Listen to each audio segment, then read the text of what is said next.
O'zbekiston Respublikasi Prezidentining 2025-yil 3-yanvardagi 1-soni qarorida belgilab berilgan vazifalardan kelib chiqib, Shahrixon tumanida qarindoshlar o'rtasida oilaviy kelishmovchilik oqibatida sodir etilgan qotillik jinoyatiga sabab bo'lgan omillar keng jamoatchilik o'rtasida tanqidiy muhokama qilindi.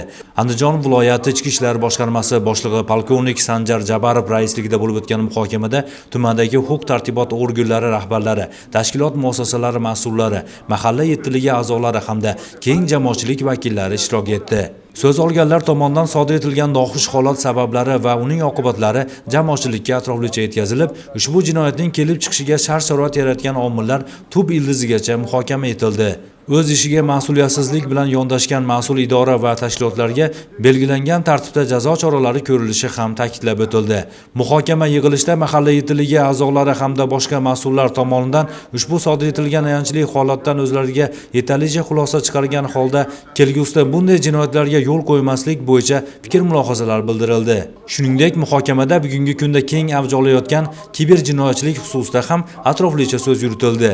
Fuqarolarning ushbu turdagi jinoyatlar qurboniga aylanib qolishlarida aksariyat hollarda ularning ishonuvchanligi sabab bo'layotganligi to'g'risida aniq misollar keltirilib, barcha ogohlik va hushyorlikka chaqirildi.